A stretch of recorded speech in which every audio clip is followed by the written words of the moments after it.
ভারতবর্ষের অন্যতম রাজ্য পশ্চিমবঙ্গ দেশের এবং রাজ্যের অন্যতম অঙ্গরাজ্য, আর সেই কেন্দ্র ও রাজ্য সরকারের আইন প্রণেতাদের ওপর নৃশংস আক্রমণের প্রতিবাদে ভারতীয় জনতা পার্টির আন্দোলনের ঢেউ কাঁথি থেকে কোচবিহার পর্যন্ত ছড়িয়ে পড়েছে। উত্তরবঙ্গের ভয়াবহ বন্যায় ক্ষতিগ্রস্ত মানুষের পাশে দাঁড়াতে ত্রাণ বল্টনের জন্য মালদা উত্তরের সাংসদ খগেন মুর্মু এবং শিলিগুড়ির বিধায়ক শঙ্কর ঘোষ উপস্থিত হলে এলাকার দুষ্কৃতিকারীদের দ্বারা সংগঠিত অত্যাচারের সম্মুখীন হন। লাঠি, বাঁশ, জুতো এবং ইট নিয়ে আক্রমণ করা হয়। গুরুতর জখম হয়ে হাসপাতালে চিকিৎসাধীন সাংসদ। মুখের ও নাকের হাড় ভেঙে আশঙ্কাজনক অবস্থায় আইসিইউতে ভর্তি আছেন। অন্যদিকে শঙ্কর ঘোষও গায়ে কাচের টুকরোতে আঘাত পেয়ে একই হাসপাতালে ভর্তি আছেন। দেশের ও রাজ্যের আইন প্রণেতারা যখন নিজের রাজ্যে নিরাপদ নয়, তখন সাধারণ মানুষের নিরাপত্তা নিয়ে প্রশ্ন উঠেছে। খোদ প্রধানমন্ত্রী নরেন্দ্র মোদী তীব্র ভাষায় এই ঘটনার নিন্দা করেছেন। এই ঘটনার প্রতিবাদে ভারতীয় জনতা পার্টির উদ্যোগে দৈসাই বাসস্ট্যান্ডে পথ অবরোধ সঙ্গে বিক্ষোভ মিছিল অনুষ্ঠিত হয়।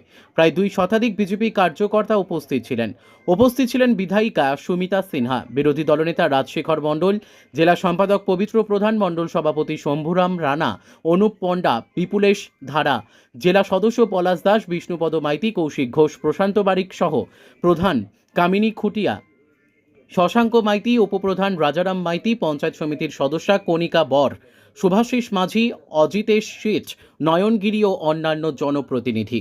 উত্তরবঙ্গে আমাদের সাংসদ এবং বিধায়ক যেভাবে তোলামুলি জেহাদি গুন্ডাদের দ্বারা অত্যাচারিত হয়েছে এবং আইসিইউতে ভর্তি আছে, তাতে পশ্চিমবঙ্গের গণতন্ত্র পুরোপুরি ভূলুণ্ঠিত হয়েছে। এখানে মানুষের সাধারণ মানুষ তাদের কথা বলতে পারছে না এবং এখানে যারা আইন প্রণেতা তারা যখন নিজেরাই আক্রমণ হয়, রাজ্য রাষ্ট্র রসাতলে গেছে। তাই ভারতীয় জনতা পার্টি কাঁথি 3 ব্লকের পক্ষ থেকে আমরা আজকে দৈসাইতে পথ অবরোধ এবং বিক্ষোভ কর্মসূচি করছি। আমাদের আন্দোলন আরো জারি থাকবে যতক্ষণ না অপরাধীরা শাস্তি পাচ্ছে। যদিও মুখ্যমন্ত্রী সেই অপরাধী আড়াল করার চেষ্টা করছে, যতই বেশি আড়াল করার চেষ্টা করবে আমরা প্রতিবাদ আরো তীব্রতর করবো। এই আমাদের অঙ্গীকার। ভারতীয় জনতা পার্টি সংস্কারের কথা বলে, যেখানে এমপি এমএলএ অত্যাচারিত হয়, আক্রমণিত হয়, সেখানে পুরোপুরি প্রশাসন ভেঙে পড়েছে বলে এবং আমরা দাবি করছি অবিলম্বে 356 ধারা জারি হোক। উত্তর কাঁথি 3 ব্লকের পক্ষ থেকে ভারতীয় জনতা পার্টি এখানে সমবেত হয়েছি।